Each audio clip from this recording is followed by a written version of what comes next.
Good. So welcome everybody, and this is our session on reading Samadhanatmak Bhautikvad, Resolution-Centered Materialism, Hindi English translation.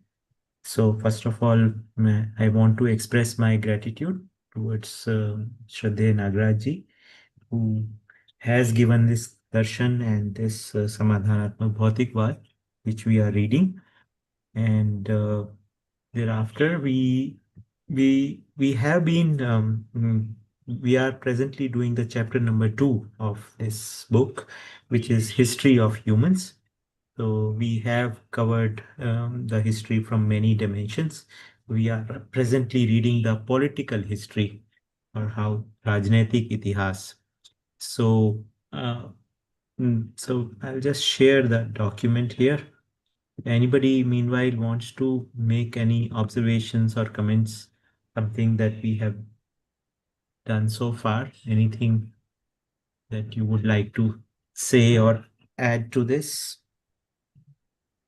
Nothing specific, Bhaiya, but I'm glad that we are doing these sessions and like, all of us are, I can say, I think on behalf of everyone, we are thoroughly enjoying these sessions and looking forward to reading the complete book with you. Excellent. So, Sanjeev Bhaiya, you suggest the order in Yeah, which we will read? yeah, I think today it is fairly straightforward, at least for the time being. So maybe I will read the Hindi part and Mohan Bhai can read the English part. Is that okay, Mohan Bhai? Yes, I can do that, Sanjeev. Okay. And then maybe Dev Bhai will read the next part and Raghav Bhai can read the English part there. So this is it, Anumanta. Let me see. This is page number 16 of the Hindi book. Okay, so I'll read this paragraph. अनुमानता 200 वर्ष पूर्व विज्ञान युग या भौतिकवादी युग आरंभ हुआ। विज्ञान का विरोध धर्मतंत्र ने जमकर किया। अंततोगत्वा वैज्ञानिकों ने राजगद्दी को अपने पक्ष में कर लिया। इस आधार पर कि राजा को सदा ही युद्ध से जूझने की आवश्यकता पड़ी। धर्म के सहारे युद्ध भय से राहत मिलना संभव नहीं रहा। इसके विपरीत यह मान लिया गया कि धर्म का संरक्षण युद्ध में कुशल होने पर होगा। कुछ धर्म वाले अथवा कुछ धार्मिक राज्य वाले धर्म संरक्षण के लिए युद्ध को प्रधान कार्यक्रम मान लिए थे। इन्हीं आधारों पर तत्कालीन राजगद्दी वाले विज्ञान के द्वारा समर शक्ति पैनी होगी, इस संभावना पर विश्वास किए। फलस्वरूप विज्ञान को राज्य आश्रय मिलना आरंभ हुआ। आज भी सर्वाधिक समर शक्ति संपन्न देशों को ही विकसित देश मानते हैं। यही आज के मूल्यांकन का आधार है। इस जगह को आज विश्व संघ या राष्ट्रीय संघ कह रहे हैं। इससे यह भी स्पष्ट हो जाता है कि आज तक मूल्यांकन किसी देश की समर शक्ति संपन्नता और वस्तु संग्रह के आधार पर ही किया जाता है। Over to Mohan Bhai.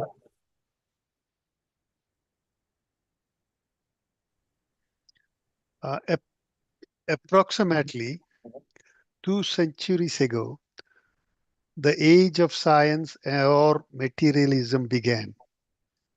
The religious institutions fiercely opposed science. Eventually, scientists managed to win over the monarchy based on the premise that monarchs were constantly confronted with the challenges of war. Religion could provide no relief from the fear of war. On the contrary, it was believed that the protection of religion would be ensured through proficiency in warfare. Some religious groups and theocratic states even considered war to be their primary means of safeguarding their faith. It was on these grounds that the monarchies of the time placed their trust in the potential of science to sharpen their military power. As a result, science began to receive state patronage. Even today, the countries with the greatest military power are considered the most developed. This is the basis for evaluation of today's world, even within organizations like the United Nations. This clearly demonstrates that the evaluation of a nation's development is still primarily based on its military might and material wealth. I can he, uh, to explain, the sovereign alliance of science and warfare refers to the historical partnership that vowed approximately 2 centuries ago when science began receiving state patronage. Here, you can see the three alliances was established because monarchs prioritized military power. Faced with the constant challenge of war, monarchs sought to sharpen their military capabilities. Religion offered no military relief. Religious institutions opposed early science but could not provide practical solution to the fear of reality of war. Science promised material advantage. Scientists gained royal support by demonstrating that their field could enhance a kingdom's strength in a way faith could not. This fundamental relationship continued to shape the modern world, where a nation's development and global standing are still primarily evaluated based on military might and military wealth. Sanjeevaya? It's very nice. Yeah, I think it is Yes. fairly straightforward, Correct. which Yes. is basically the example of that can how the science actually approached the scientists rather approached the monarchs for protection and funding. Like we can see that in the time of Renaissance, when Leonardo da Vinci actually approached the king of Italy, right? So actually protection, so that he said on the net we can see he has written a resume for himself, that what all he can do. He can make the bridges, he can make the missiles, he can do all lot of whole lot of things. So he was a actually a multifaceted person. At that time, actually, realism was taking root, which they were prior to that, the church was actually in a sense the supreme authority, and even what it said in terms of cosmology, what it said in terms of arts was the final word. Art was meant for religious regions only. So there was no uh, independence of art from religion. So all the art was for drawing the paintings of the God and the stories in the Bible, right? So it was that time when people actually started drawing the uh, or painting the human figures. Like the painting of Mona Lisa is an example. That was a painting of a common lady, right? So it was at that time it was in one sense sacrilegious to paint somebody who is not God or a story from the Bible, right?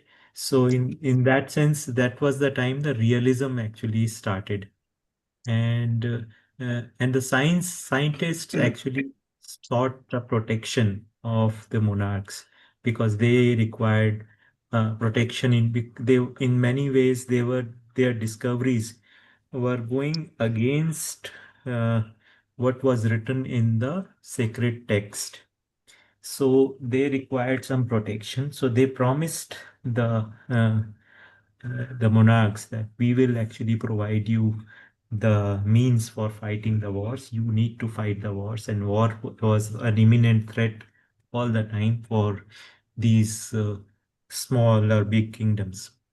So basically, that is how the scientists got the patronage of the king, the monarchs, and so we see that basically slowly the power of the nation states actually kept growing, and that actually got established so much that even today the countries that have the veto power are or the countries that are considered most developed are the ones who are actually um, having the most amount of military might and material wealth, right?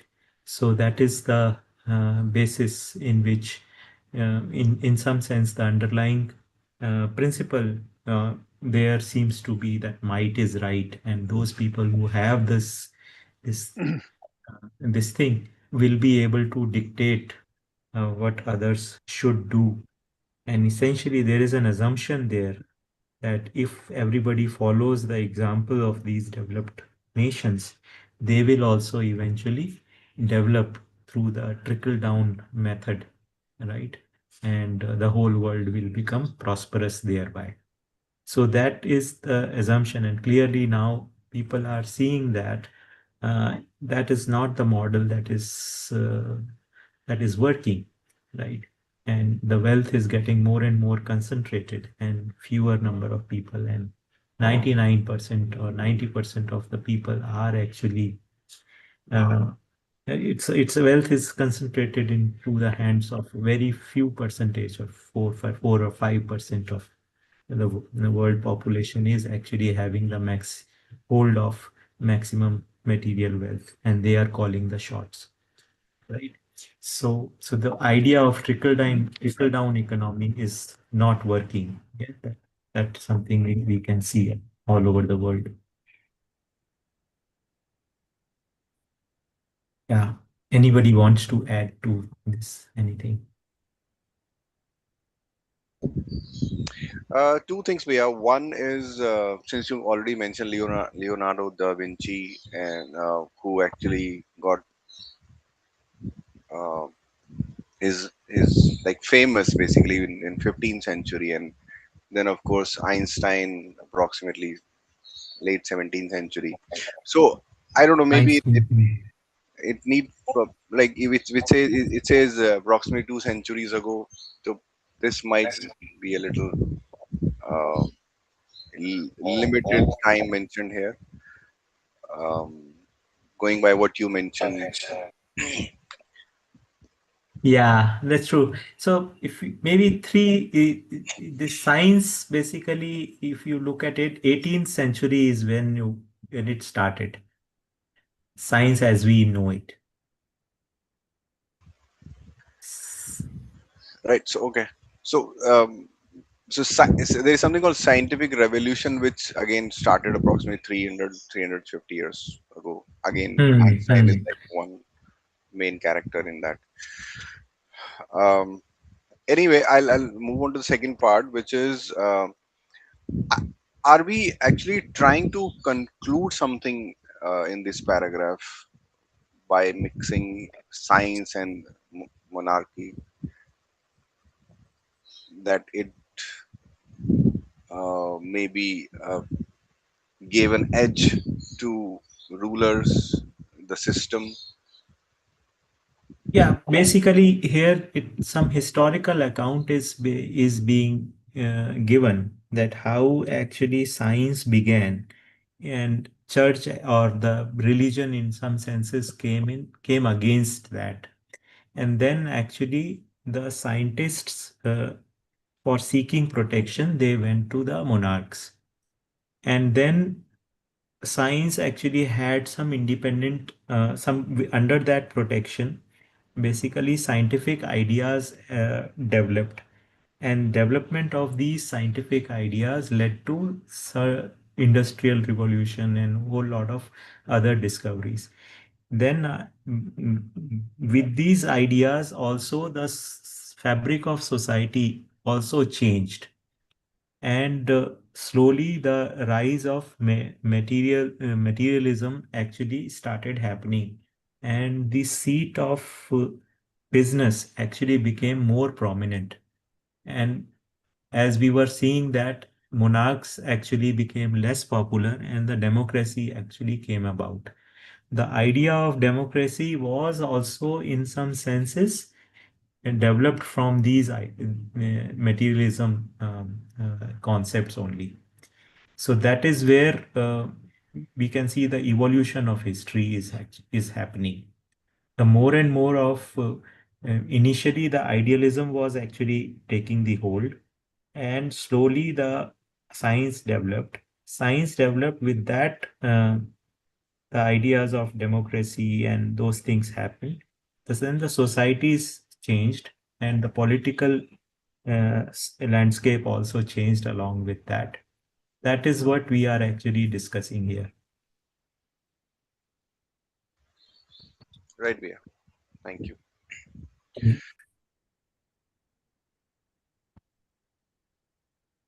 So your point was that basically his science age, so to say, is not just two centuries ago, but actually 3 centuries ago. So we will I mean, just do some reference check on that. yeah, Yeah. a little maybe beyond that as well. I think Copernicus was another factor that was way before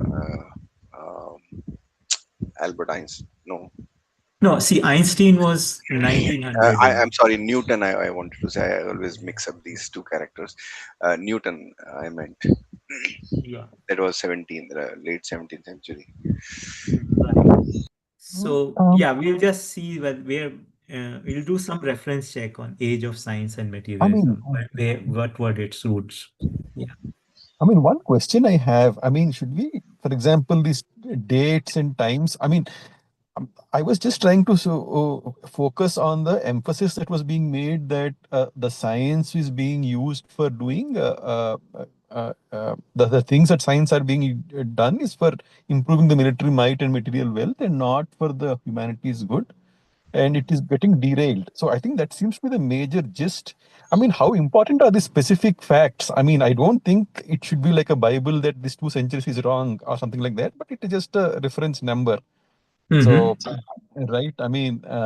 So that's how I was trying to read this whole book, not mainly as a Bible that everything here is perfect in terms of every sentence, but is a summary or the gist is what I'm trying to get. Is that view correct, or should we say that every single line over here should be correct? Well, I think your idea is the overall idea is that we should get some correct generalizations. Yes. That the whole idea that okay, how the flow of the things are there, but we would like to expand those things also in our for our understanding that how specific events actually took place. Is that true or not? That is how we would actually verify. So it is natural for us to actually do some sanity check on what we are reading and what we understand already from our readings and what we are getting the inputs from the internet and so on.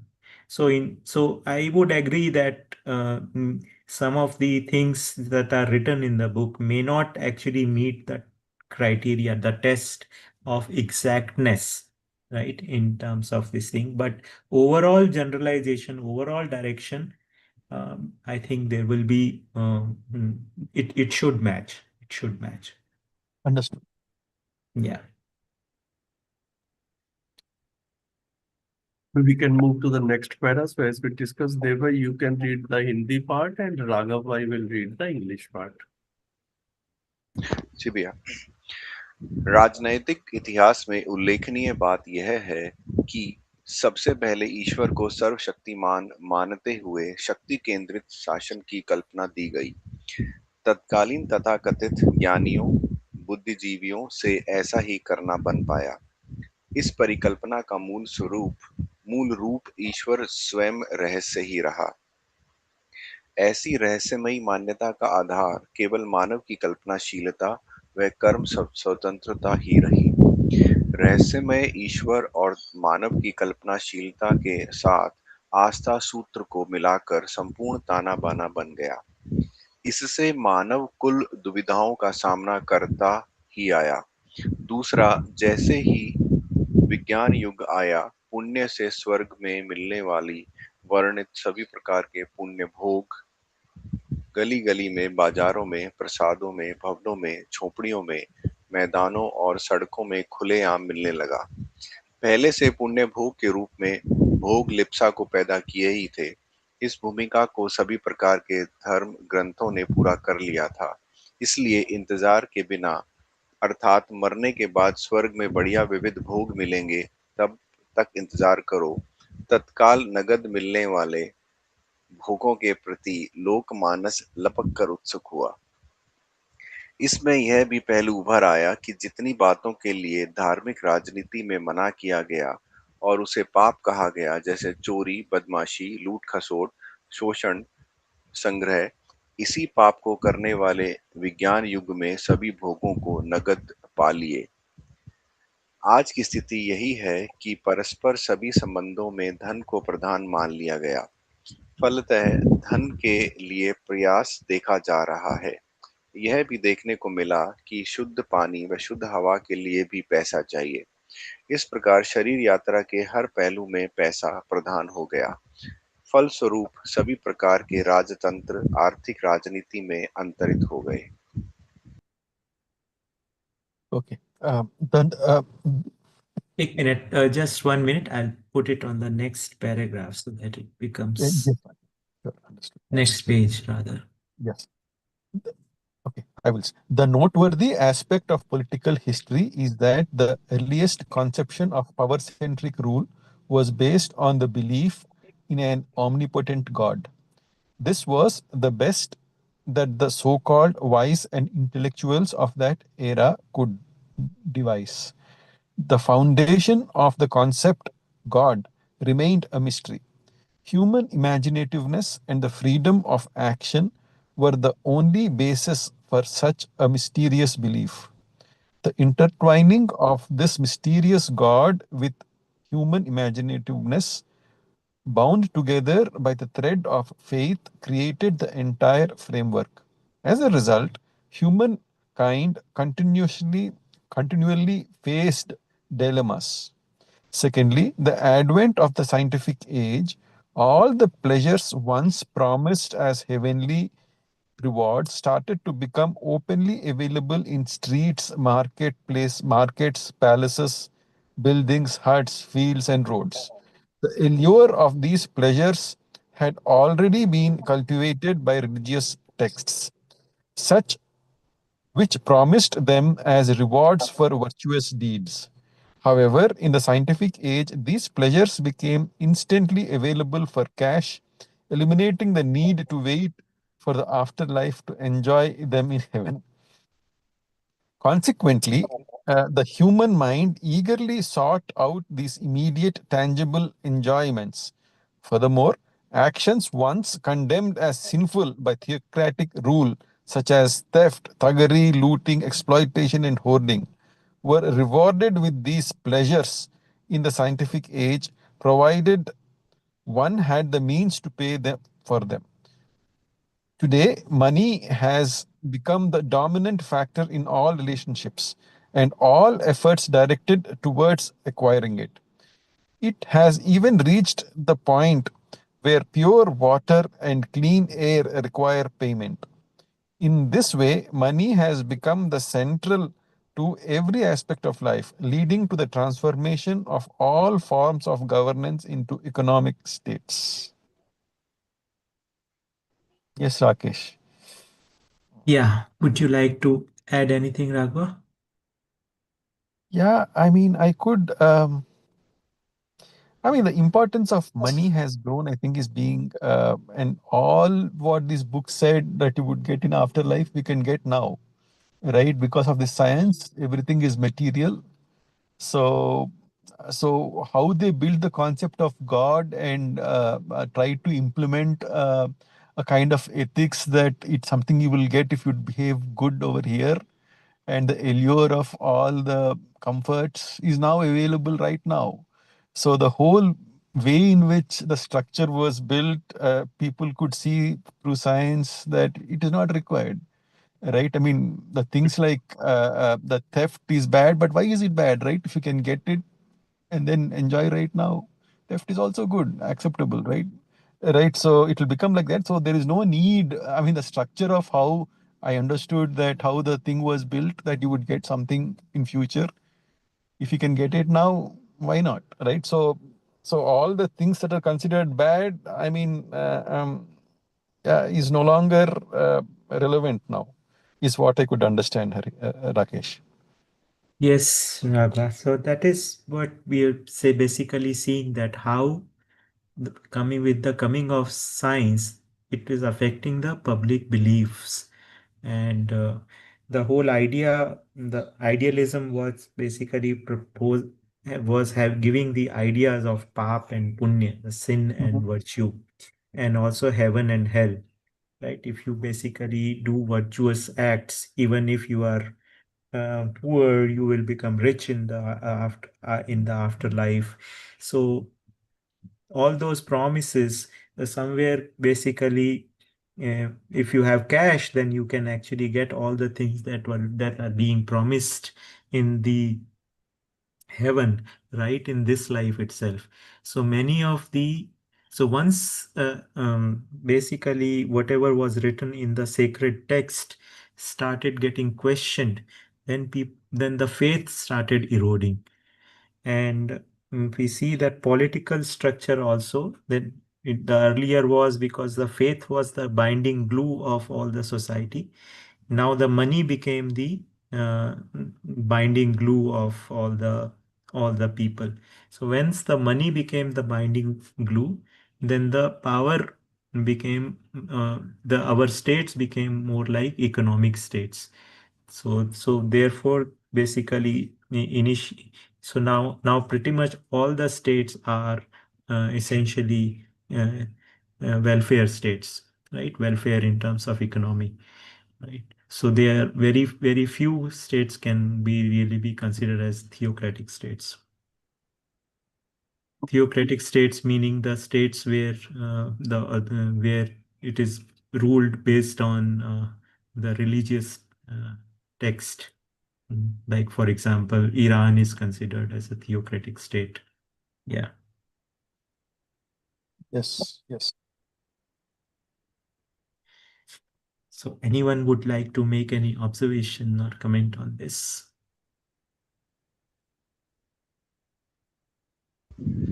Just another perspective here. So I agree to this part. However, another perspective would be, uh, no offense to anyone, but then I'm going to the Varna Vyavastha in India, Kshatriya, Hmm. Brahman, and all. So earlier, this knowledge was actually limited to certain people only, Hmm. right? And then whatever whims and fancies they created, that was propagated mainly to benefit a certain section of people, and it was pretty much visible also. It was never that the kings and the rulers were like sane and doing all the right things always. In fact, it was pretty much always the opposite. And then science arrived, and then it kind of broke many of the myths that were created by a certain section of the people. And then of course certain things were made available also, and that's how it started with uh, a lot of things are now available, started being available to common people. Only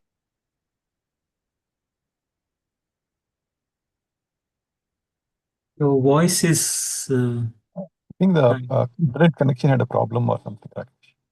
Yeah, I think they were got disconnected maybe. Yeah. Yeah, I think the point that was being made, I understood in the sense that, okay, you see, all those promises were of material nature, right? Even ethics and whatever, how they were trying to build the structure was in lieu of some material aspects, and those were not reachable in the previous ages. and only Deva or Devatas or whatever, if you go after or you go to Swargam or somewhere, you will get all those. But now with science, we could see that okay, all those were just material things, right? So once science told us how to do it with technology, how to achieve those material things, and the goal of science also had been to protect and create material things only, nothing else so far. So in that sense, then the whole structure got broke down. Was what I could Yes. understand. Yeah. Yeah, Devbhai, are you back? We, your voice was broken.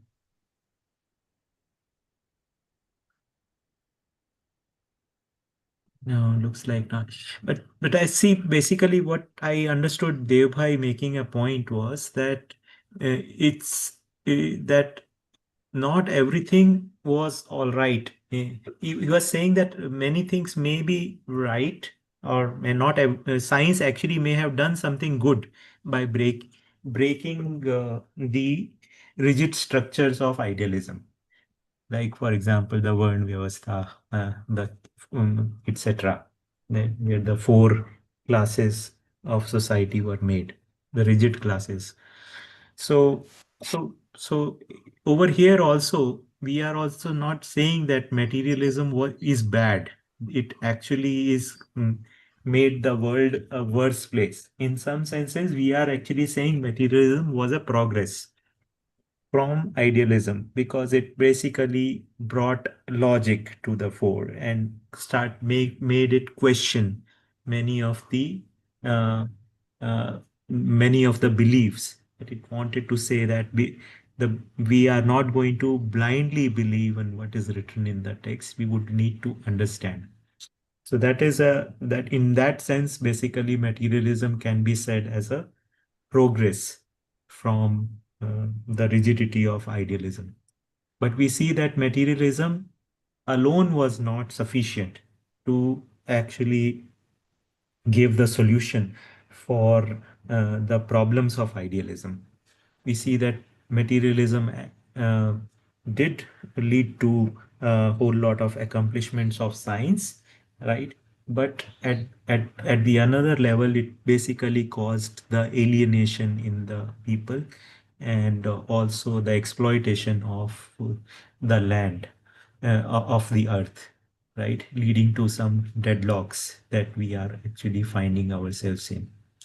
Yeah. So therefore, another way of thinking is necessary.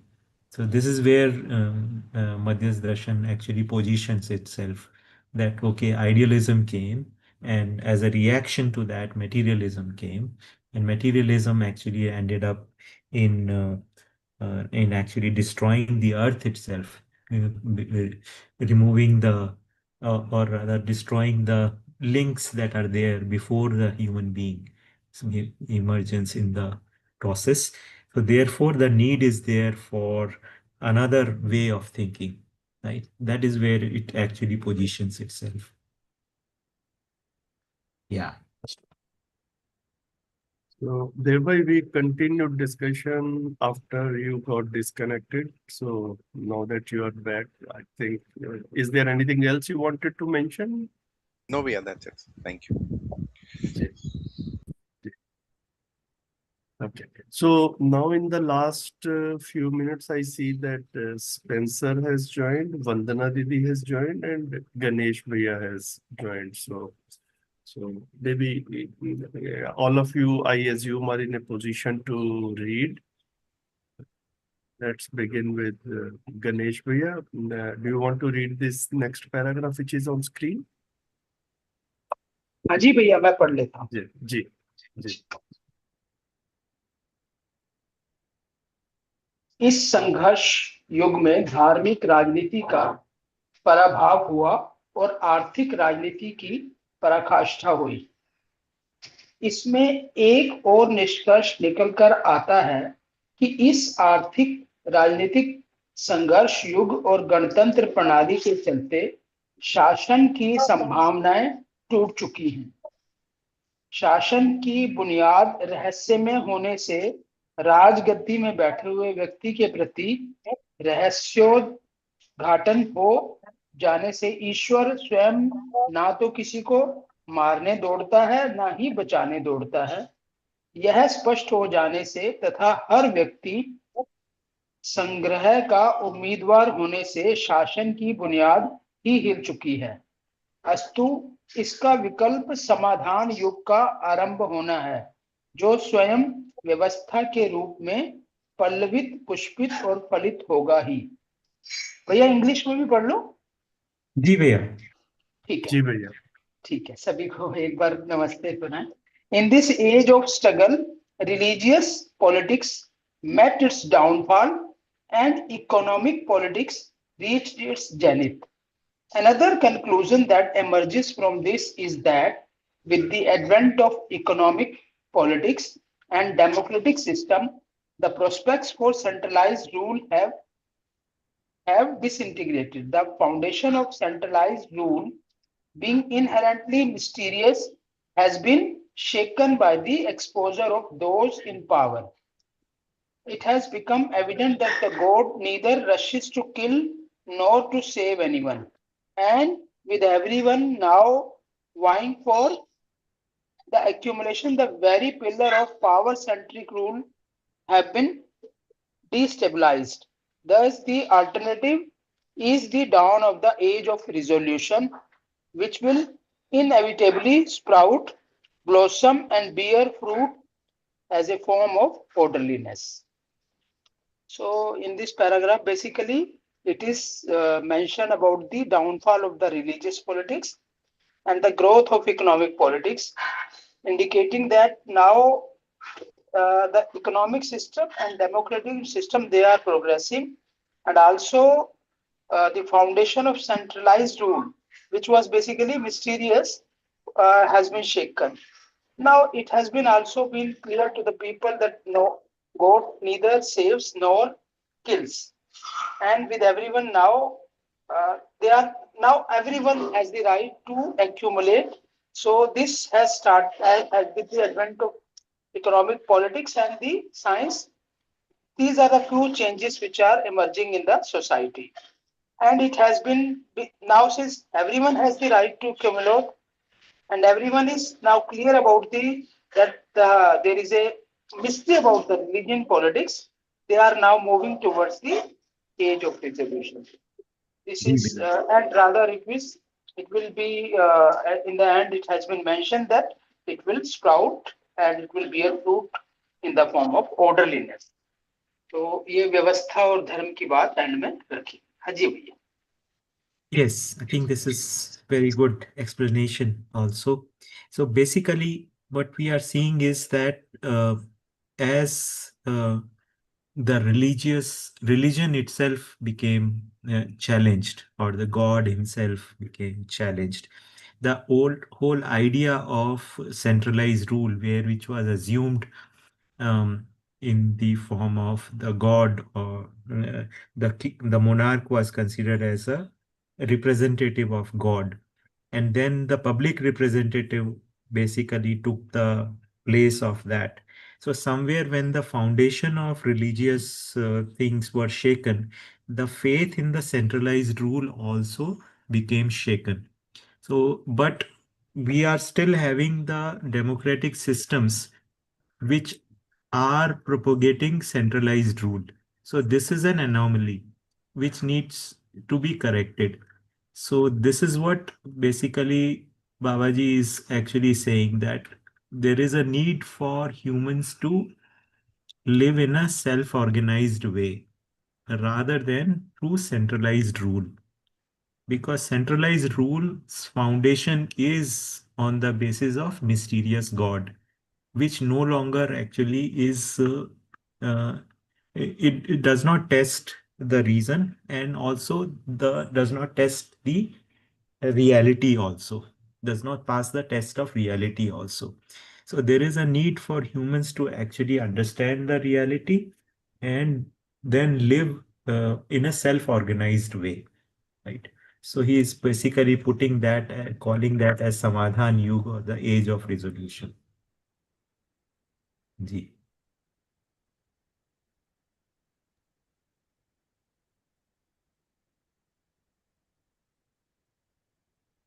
जी भैया. So we can move to the next para. And Vandana Didi, are you in a position to read? Would you like to read the next para in Hindi and English? जी भैया. So I think it's a long para. भैया एक बार राकेश भैया, can you show the full paragraph on screen?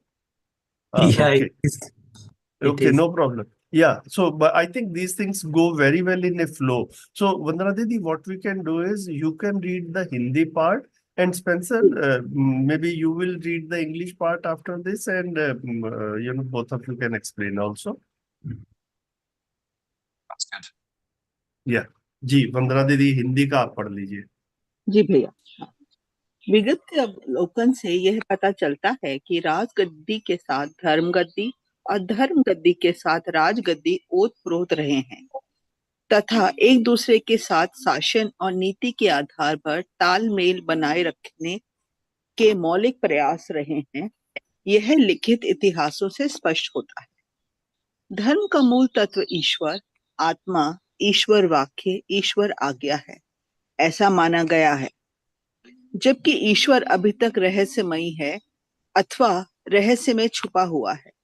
ये सब ईश्वर आज्ञाएं ईश्वर वाणी के रूप में कितनी भी मूल ग्रंथों में, पावन ग्रंथों में, कितने भी समुदायों में माना गया है. जितने भी प्रकार के ईश्वर वाणियां अनेकों अनेक ग्रंथों में हैं, वह सब एक रूप, एक अर्थ प्रतिपादित करने वाले नहीं हैं. इस प्रकार कई पावन ग्रंथ सार्वभौम नहीं हैं. कोई भी ऐसा पावन ग्रंथ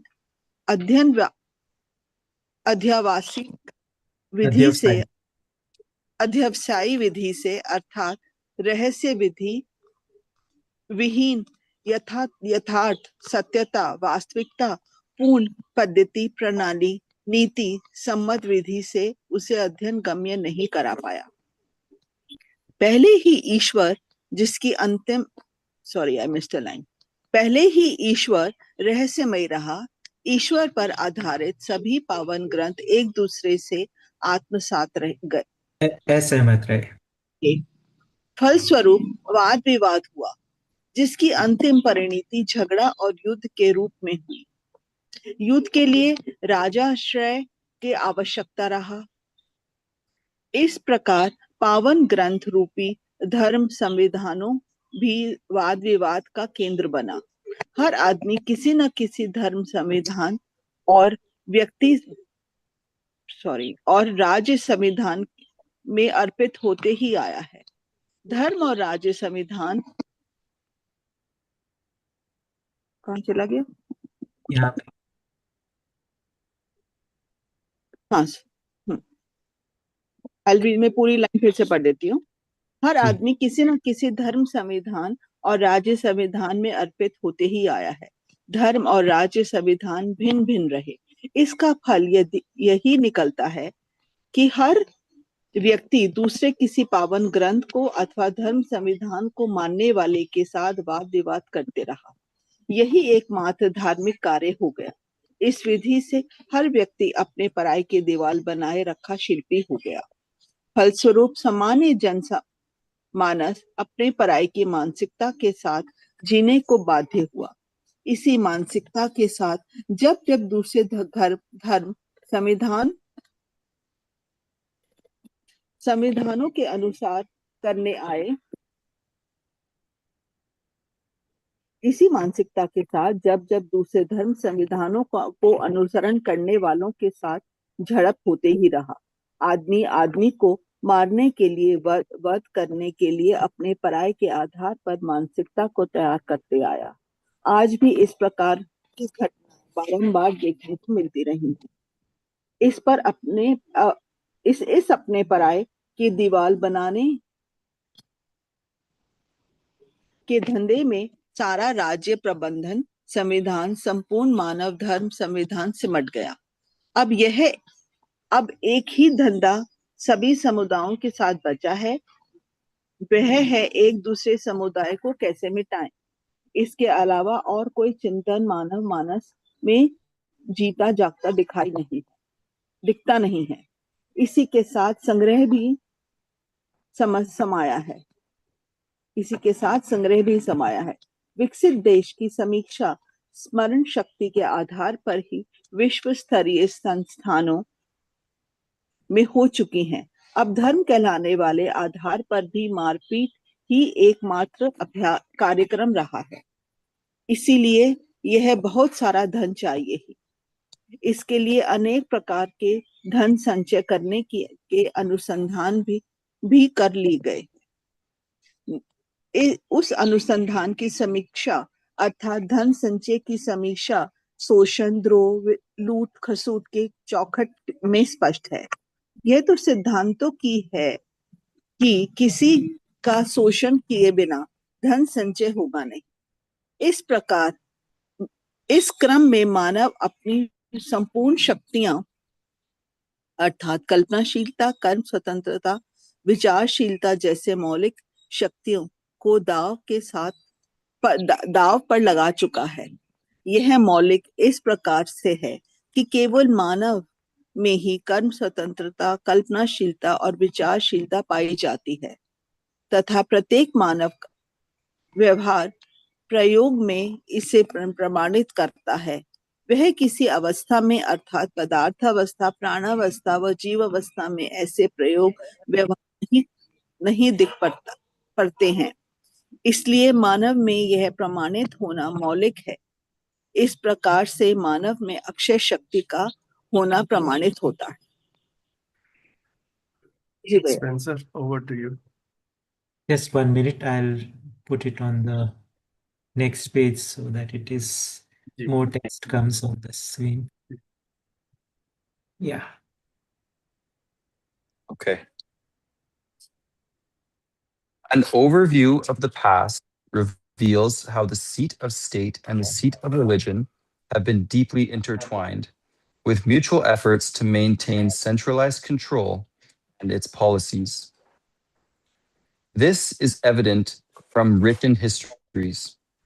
Religion is fundamentally believed to be centered around God, Atma, divine words, and divine commandments.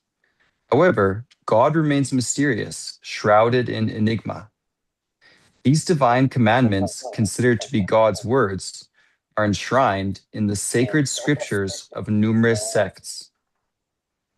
The divine words found in these various scriptures do not present a unified form or convey a singular meaning. As a result, no sacred text has attained universality. Furthermore, no sacred text has been able to make the study of reality, verity, and objectivity accessible in an academic manner, free from mystery. Since God has always been mysterious, all the sacred texts rooted in mystery have disagreed with one another, leading to debates and arguments which have ultimately accumulated in conflicts and wars. Warfare required the support of the monarchy. Consequently, religious constitutions in the form of sacred scriptures also became centers of debate and contention. Every person found themselves devoted to one or another religious or state constitution. These constitutions remained distinct from each other, leading to constant disputes between individuals who adhered to different sacred texts or religious doctrines. The act of arguing became the primary religious activity. In this manner, every person became an architect of walls dividing us from them. As a result, the general populace was compelled to live with an us versus them mentality. Conflicts frequently erupted between followers of different religious constitutions. This mentality led humans to prepare themselves mentally for killing others based on this divisive mindset. Even today, such incidents continue to occur repeatedly. The entire state apparatus and religious systems have become confined to the businesses of constructing walls of divisions between us and them. The sole preoccupation remaining among all sects is how to annihilate one another. Other than this, no other form of contemplation seems to be alive in the human mind. The developed nations are now evaluated in global institutions based solely on their military might. Likewise, the so-called religious institutions have been reduced to nothing but conflict. Even conflict demands a significant amount of money, and various strategies for accumulating such wealth have already been devised. The strategies for wealth accumulation are clearly rooted in exploitation, treachery, and plunder. It is well established principle that wealth cannot be amassed without exploitation. In pursuit of this, humanity has risked its fundamental powers, imaginativeness, freedom of action, and thoughtfulness. These powers are unique because they are found only in humans, and every human being demonstrates them through their behavior and actions. Such traits and actions are not evident in other orders of nature, such as material, biological, or animal orders. Therefore, their presence in humans is fundamental. This confirms the presence of these inexhaustible powers only within humankind. Great. So, Vandanaji, would you like to say something about it? Start. Okay. Here the author is basically telling us that here, Bhaiya, can you just put it ahead? Like upar? In Hindi or in English? In Hindi, I would rather read it. I mean, I'll Yeah. say it in English, but yeah, that Yeah. makes it comes more naturally with darshan. Yeah. जी भैया जी दीदी So basically, the dharma that we follow is all about God and what God has said and what God, the books which tells us about God has written in it. But then even God itself has not been very clear to humans. And there are so many different religions who have been telling us about God in their own different ways. And if God is one, then all these scriptures and all these different religions should have the same thing. But that has not been the case. Each book is different. And then it starts with one religion trying to tell the other religion that this is what is correct and this is what is written in your books or what you believe about God is not correct. And then this started, now the situation what we have come to is like to eliminate the other religion. And with all these for we need lot of money, and money is coming from all different negative sources to do all this.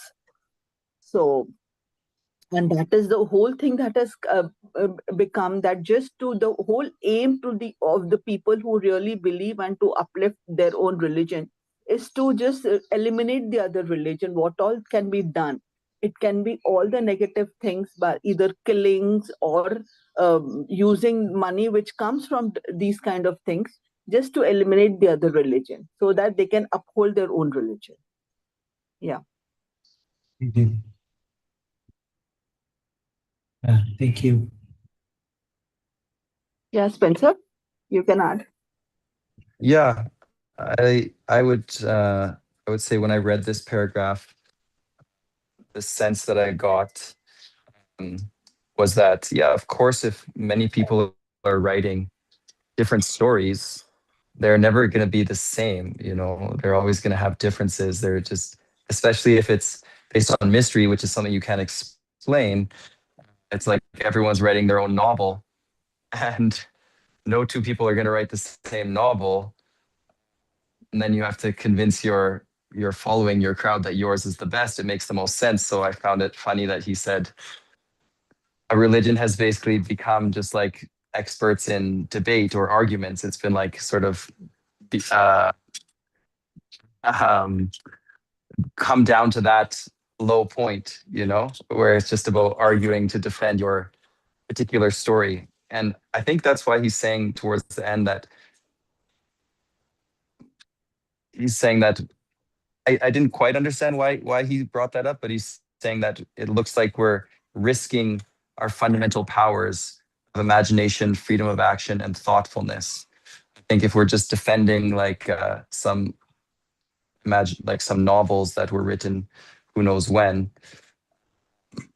then I think he's saying there that we're losing what makes us human, to sort of seek the truth, to really use those conscious capacities for something good instead of just for arguing and fighting and trying to keep up these walls of us versus them. So I think all those, the us versus them walls and all the religious identities and divisions, I think he's saying just needs to be seriously questioned hard, and looked into.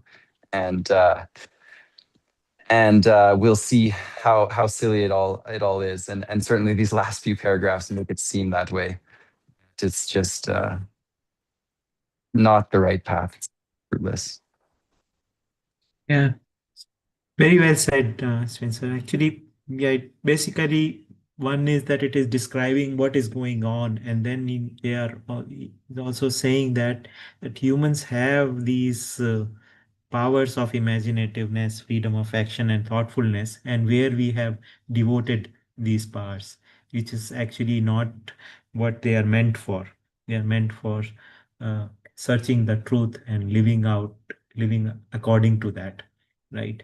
So it is not, it is something unique. It's not there in any other order of the nature. It is there in only in humans. So, so that is where this paragraph actually ends. Anyone else would like to make any observations or comments on this? Yeah, although it looked like a long text to read in one go, but it has come out in wonderful flow actually. A lot of things getting highlighted here, and conflict, interreligion conflicts are also being mentioned in the beginning and throughout the paragraph also. One thing that comes to my mind when we just read the initial few lines, if we can get them on screen. Yeah, we'll see the English part itself. So if we see the third and fourth line here, okay, religion is fundamentally believed to be centered around God, Atma, divine words, and divine commandments. If we can just highlight this, Vijay, if you can. Yeah, correct. Correct.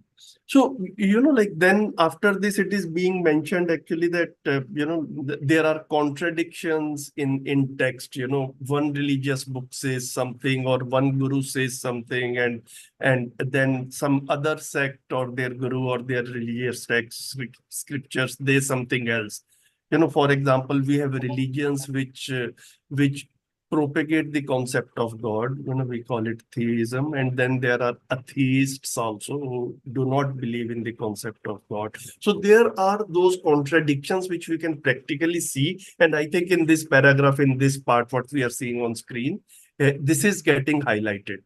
But there is one thing which I think, and I would like your inputs on that I think most of the religions, or probably all the religions, agree on one thing, that human being is not only the body.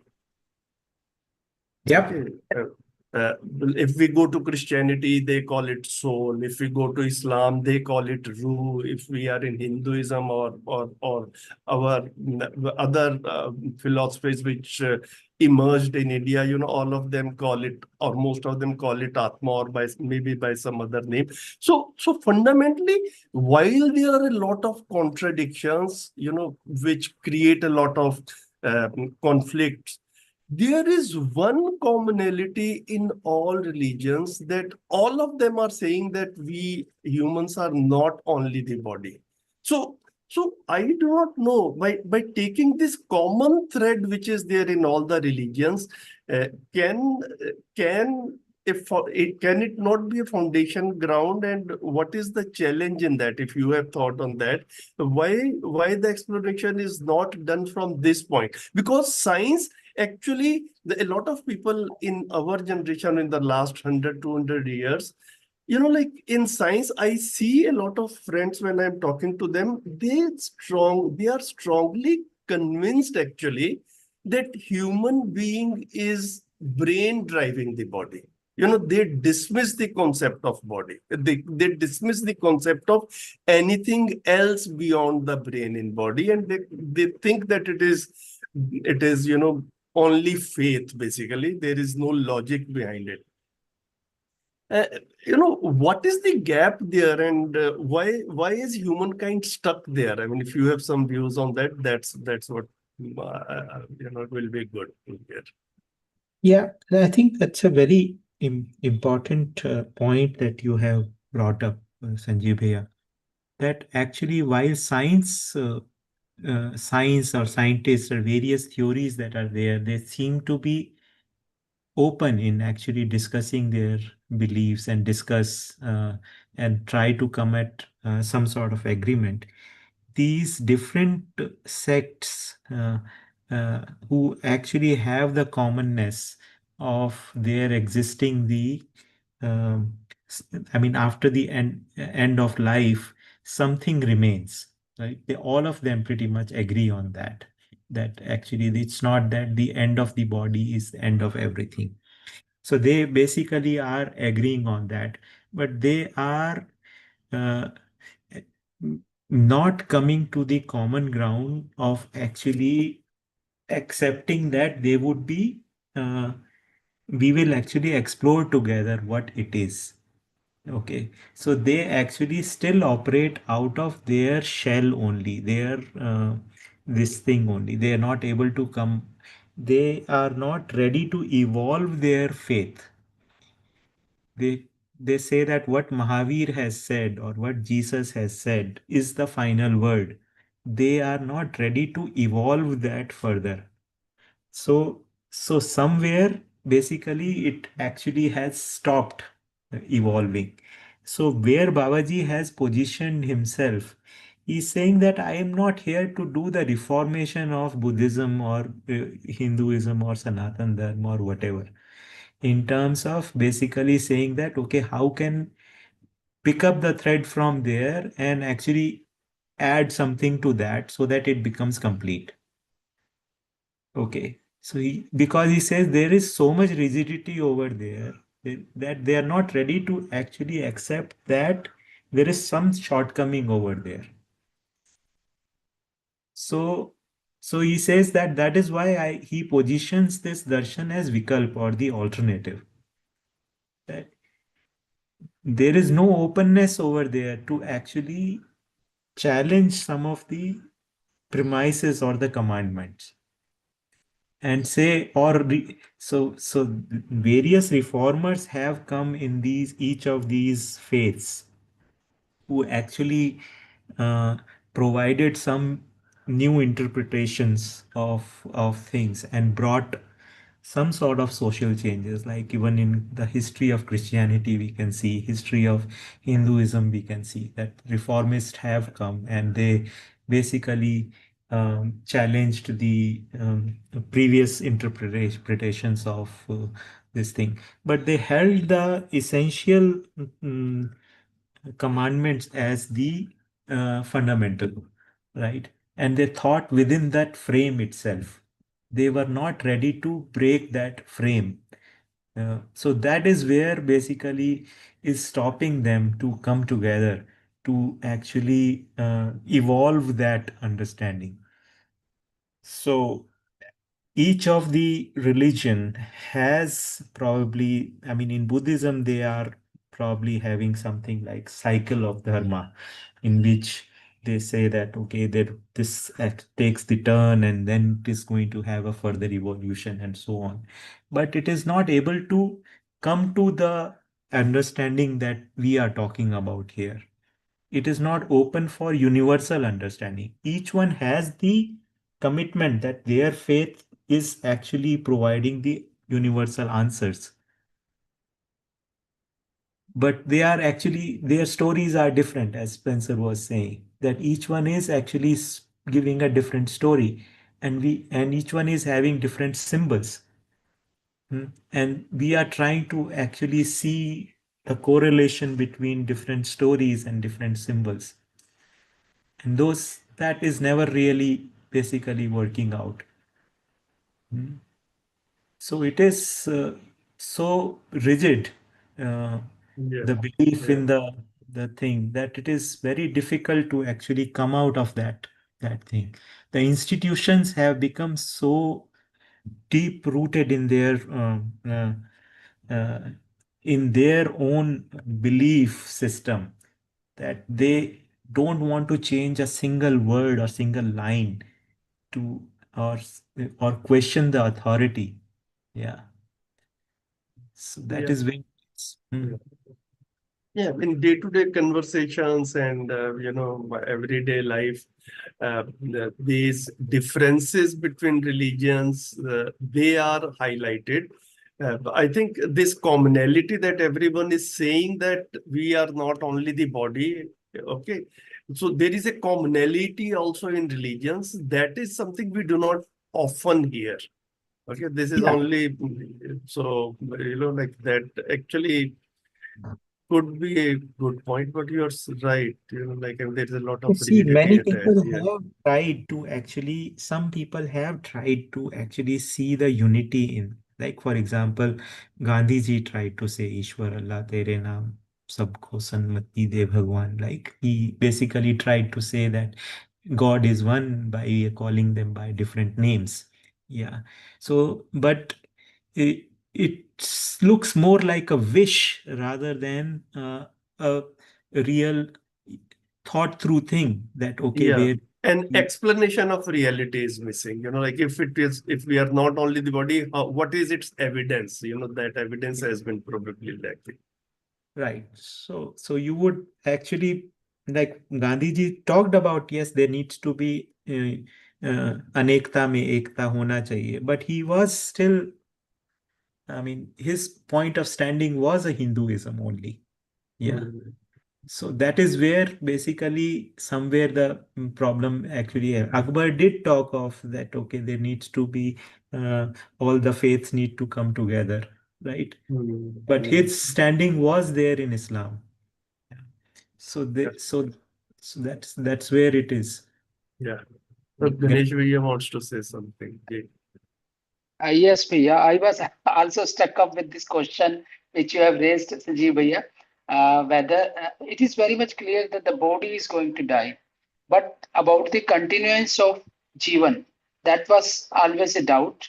Like you mentioned, that our dharmas or most of the dharmas, religion says that there is something called consciousness or atma, soul, etc. But the science says that once the brain is dead, once the person is dead, everything is over. So I was stuck up with this question until I got certain answers, and the research is still continuing. The answers came in the form of that I could see that few people say, few cardiologists or neurologists were working on certain people who were about to die, and when they were diagnosing them, they found that at certain stage they were dead, but after half an hour, 1 hour, 2 hours, they came back. This is called the phenomena, which is near death experience. And Hmm. it is well documented in certain universities, like in Virginia universities, and the material is also available on YouTube. तो इसमें basically जो चीजें उन cardiologist या neurologist को देखने को मिली, they found that how it could happen. They were surprised that their own science or their whatever they were doing since many years, वो वहां पे फिट नहीं बैठ रहा था. So they left out their work of neurologist or cardiologist and started to work on perceptive science.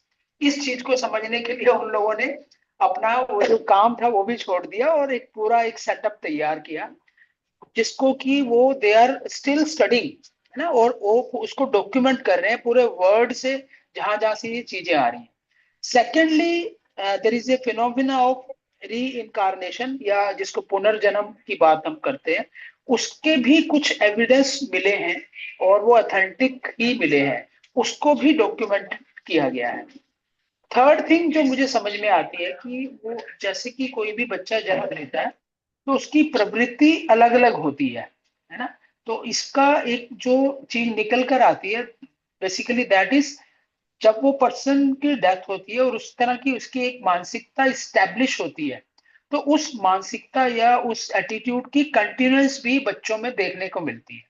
So these are the some of the factors which says or and the science, a few people in science have started to believe that there is something which is beyond what they were considering, that the once the person is dying or dead, it is over. It is not still over. It continues. So ये कुछ एक बातें हैं. I would say that I'm still finding certain resources where these things are further authenticated. I hope I will be finding certain answers in future. These were few things which I would like to, I wanted to mention in regarding this question. Ji, Haji bhaiya. बढ़िया भाई, thank you भैया, thanks for sharing. So that's it. I think anyone else on this text we read, otherwise we can move to the next paragraph.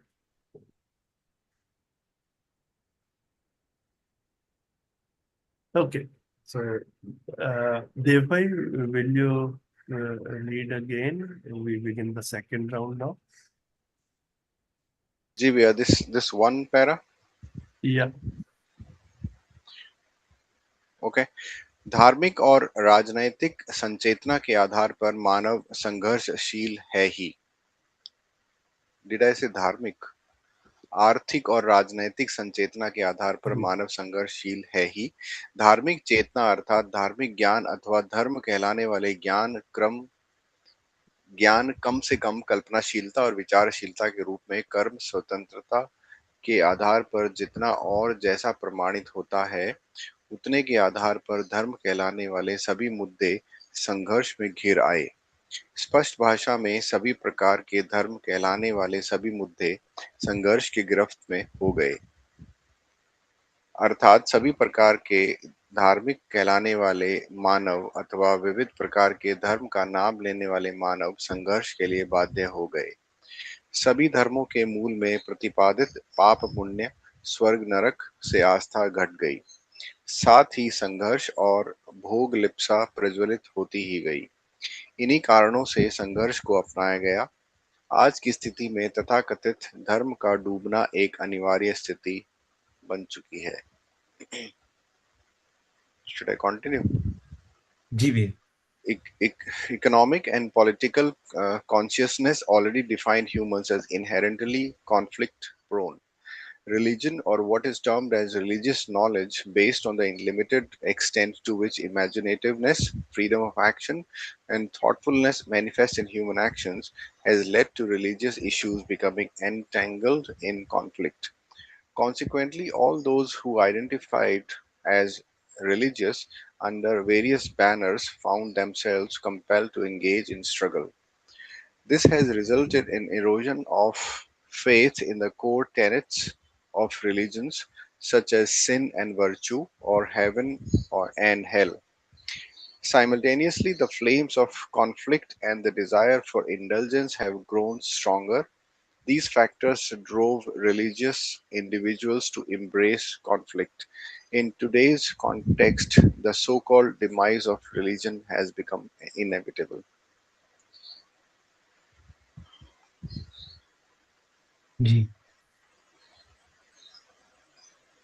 So basically, I think it is in continuation of what we have been discussing, that our economic and political consciousness are essentially conflict driven. Conflict is there at the root, and religion also has adopted the conflict, and by actually basically coming in conflict with believers of other faiths, and also with the conflict, internal conflict within a religion, as uh, different interpretation of those are also in conflict between them, like Protestants and Catholics. And within Hinduism, there are actually various beliefs are there which are always in conflict with one another. right? So so basically so there is struggle all everywhere that we are seeing in the religious world also. So it's basically has uh, this has resulted in, as he's saying, as a erosion of faith in the core tenets of religion, which is pap punya, sin, that sin and virtue, and heaven and hell. These are the core tenets of the religion. This is something also has come into the question with the advent of materialism.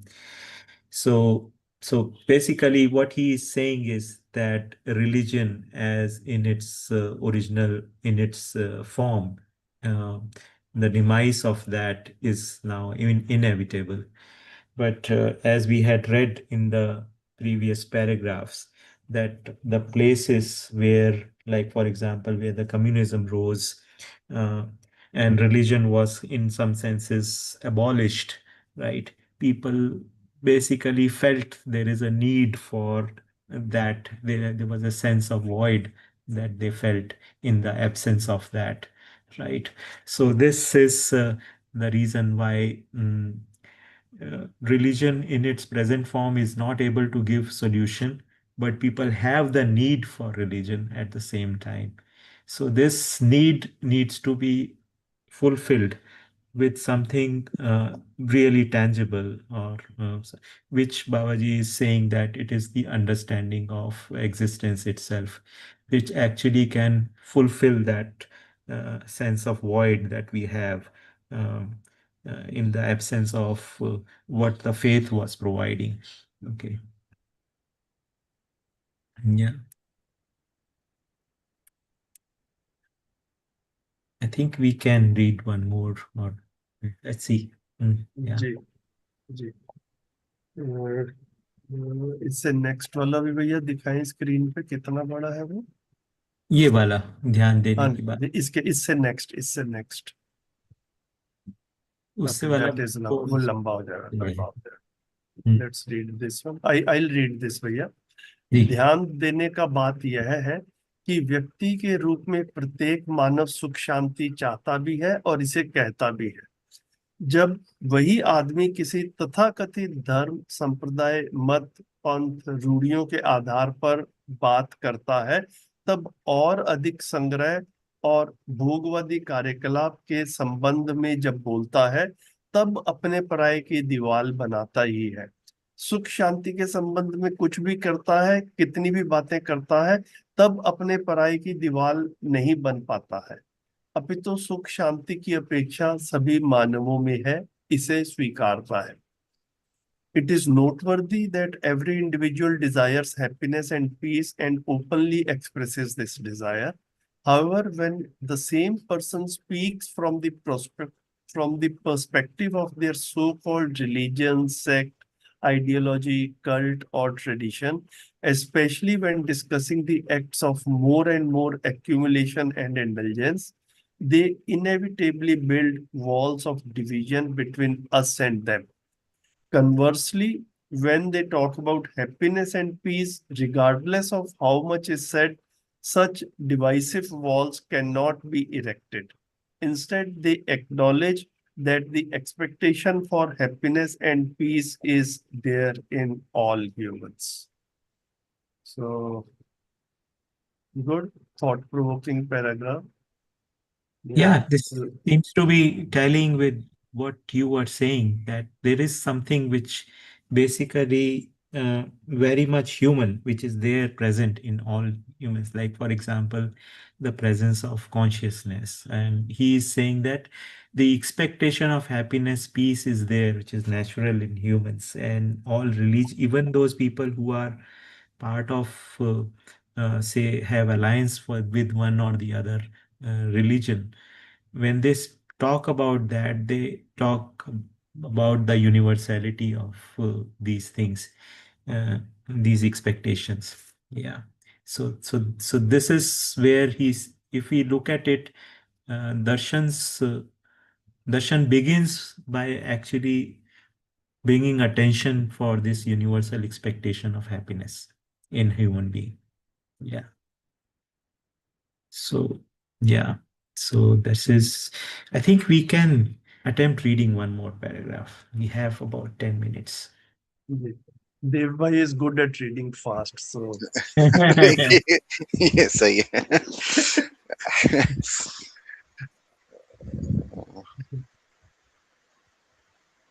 Okay. ऐतिहासिक विरोधाभास यही है कि सभी धर्म परंपराएं सुख शांति को ध्यान में रखते हुए धर्म परंपराओं को आरंभ करती हैं. हर पावन ग्रंथ की यही मंशा है. इतना ही नहीं, हर राज्य संविधान की मंशा भी यही है. किसी उस धर्म और राज्य के पक्ष में जिसमें वह समर्पित है, जब आदमी बात करता है तब विरोधात्मक दीवार चुनता ही है. फलतः अपने पराये के भेद बन ही जाते हैं, जबकि व्यक्ति कोई पावन ग्रंथ नहीं है. सामान्य व्यक्ति के रूप में जब वह प्रस्तुत होता है तब उनको सुख शांति की आवश्यकता सभी मानवों के सभी मानवों में समान रूप में दिखाई पड़ती है. इससे स्पष्ट होता है कि धर्म ग्रंथों के प्रभाव के बिना जब मानव होता है, तब उनकी कल्पनाशीलता और विचारशीलता विशालता की ओर दौड़ती दिखाई पड़ती है. वही व्यक्ति जब किसी धार्मिक ग्रंथ के दायरे में आ जाता है, तब उसी व्यक्ति में पाई जाने वाली कल्पनाशीलता और विचारशीलता संकीर्ण होते हुए देखने को मिलती है. इस तथ्य के आधार पर विश्व मानव ऐसा एक सद्बुद्धि का प्रयोग कर सकता है, मानव सहज अपेक्षा रूपी सुख शांति सबके लिए सुलभ हो ऐसा निश्चय कर सकता है. तब विविध समुदायों में मान्य सभी पावन ग्रंथों को सार्वभौम लक्ष्य के आधार पर पुनर्विचार कर सकता है. सुख शांति के प्रमाण है समाधान, समृद्धि, अभय, सह अस्तित्व. इस आधार पर सुख शांति को पहचान सकते हैं और मूल्यांकन कर सकते हैं. इस विधि से देखें तब संभव है कि सब में एक सामरस्यात्मक सूत्र निकल जाए. यदि नहीं निकलता है, तब अस्तित्व को परम सत्य के रूप में स्वीकारते हुए मानव चिंतन करने वाला है, सुख शांति को जानने मानने वाला है, यह स्वीकार करते हुए अनुसंधान कर सकते हैं. ऐसा अनुसंधान मैंने किया है. इसी के आधार पर कि अस्तित्व परम सत्य है, वह मानव दृष्टा, ज्ञाता व कर्ता भोक्ता है, स अस्तित्व दर्शन और उसका अध्ययन सुलभ हो गया है. It is a it is a historical contradiction that all religious Just 1 minute. एक जी Yes, हाँ, sorry. that all religious traditions begin with the intent of fostering happiness and peace, and every sacred text shares this intent, and so does every state's constitution. However, when a person advocates for the religion or state to which they are devoted, they invariably choose to build walls of opposition, resulting in the formation of divisions between us and them. Yet, human beings are not some sacred scripture. When they present themselves as ordinary individuals, the need for happiness and peace is seen as uniformly shared by all humans. This reveals that when not under the influence of religious texts, human imaginativeness and freedom of action tend to expand towards greater possibilities. Conversely, when the same person comes under the purview of a religious text, their imaginativeness and thoughtfulness are observed to be becoming narrow.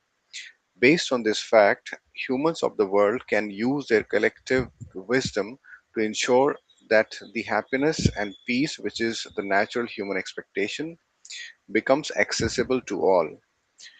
With this determination, all sacred texts can be reconsidered with this universal goal in mind. The markers of happiness and peace, resolution, prosperity, fearlessness, and coexistence can serve as the basis for recognizing and evaluating. By adopting this perspective, it is possible to discover a common thread of harmony among all. If such a thread is not found, then by accepting existence as the ultimate truth and recognizing humans as beings capable of understanding happiness and peace, further exploration can be undertaken. I have conducted such an exploration grounded in the principle that existence is the ultimate truth and that humans are the perceivers, knowers, doers, and enjoyers. This exploration has made the holistic view of coexistence and its study accessible. It's basically expanding the previous paragraph. Yes, indeed. And if you basically ask, it is kind of answering the question that Sanjeev Bhaiya had asked, that why are we are not actually exploring the commonness across the various faith. Okay. So uh, if we basically read this line, I'm just reading this line again, like that he's saying that people become narrow when they come under the uh, umbrella of their own religion. So he says it is possible, it based on this fact, humans of the world can use their collective wisdom to ensure that the happiness and peace, which is the natural human expectation, becomes accessible to all. With this determination, all sacred text can be reconsidered with this universal goal in the mind. The markers of happiness and peace can serve as the basis for recognizing and evaluating. By adopting this perspective, it is possible to discover a common thread of harmony among all. So it is possible to discover a common thread of harmony among all. But if such a thread is not found, then accepting existence as the ultimate truth and recognizing humans as beings capable of understanding happiness and peace, further exploration can be taken. He said he himself conducted this exploration only after finding that he could not find a common thread of harmony among all the existing religious text.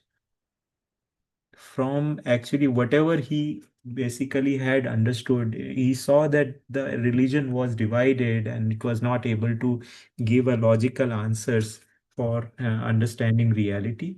So he said that I will need to understand the things from the first principles by understanding the existence directly. So he says that if you are able to find a common thread across the all these different sects and their religious texts, I mean, it is possible to find such a thread and maybe expand their boundaries or what they are saying by reinterpreting them for the against the common goal. Uh, If not, then actually understand the existence as it is. That is what he is basically trying to say. Yeah. So based on whatever discussions that I had with Babaji, he was saying that it is uh, his goal was not to reinterpret Bhagavad Gita or the existing religious texts like Guru Granth Sahib, Bible, etc.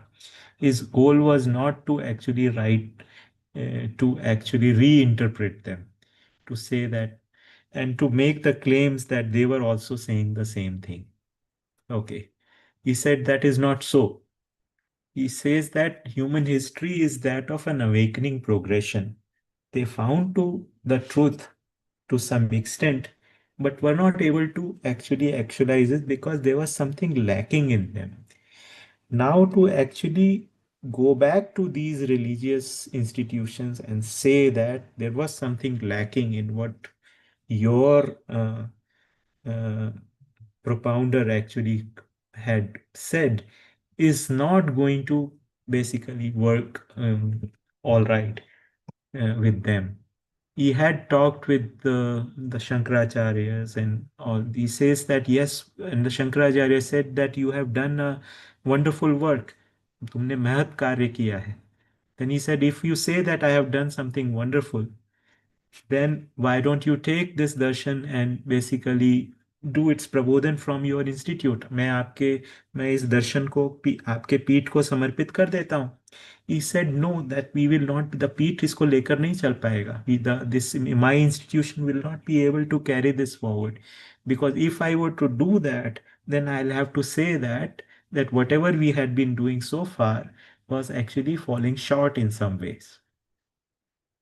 Yeah. So that is the problem that basically is there, that they will need to reinterpret their religious text and say that the previous interpretation was not that, or need to lie that whatever was there, what was being said earlier also was saying this only.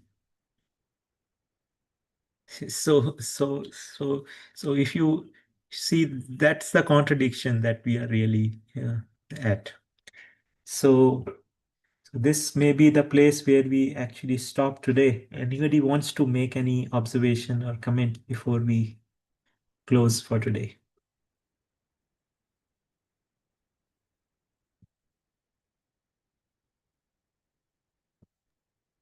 Nothing from my side, Bhaiya. We had a good discussion. Thank you. Anyone else? No, I just want to echo what you were just saying there, that it's true how the religions have become very rigid, and the belief is that this is how it is, and it's immutable, you know. And so if you find some problem with it, then you'll spin around 100 different ways to find out, no, it's actually good, it actually meant like this, it's okay to kill these people because they were doing wrong. And you know, there's so many debates on YouTube you can watch about how to justify very strange things in the religious texts, you know, that seem very strange, and how they come up with 100 different logic to defend that actually at that time this was normal, and so you could do this, you could kill someone like that, and it's okay, no problem. And or like you said, they have to basically say no, actually reinterpret it. So every once in a while, like the Pope will come and he has to reinter, like as society changes, you know, and then okay, now homosexuality is okay, and now these things are okay. Then the Pope needs to go back and look at the Bible and say, no, we were not interpreting it correctly. So basically, it just, I'm just echoing what you're saying, that it's become so immutable and rigid that if you stand by it, you're stuck a little bit. If you identify strongly with that, then you're not giving yourself the flexibility to move forward and seek the truth and explore by sticking to just to that. So it was very well said. Yep. Yes. Yeah, that is where it is. And that's the reason why Babaji has positioned this darshan not as a continuation of established religion, uh, but actually as the alternative. Yeah. So to basically say that I don't want to get into the unnecessary arguments. Mm. So he basically is saying that, okay, this is where it is. Want to relate with them in terms of saying that we have the gratitude towards what you have contributed. Okay. But the presentation of what is being done is done with from the first principles basis. Okay. G. जी भैया, good भैया. Thank you very much. I think we can Wrap up. close today's session. We'll wrap it up and look forward to seeing all of you next Sunday, same time. Namaste.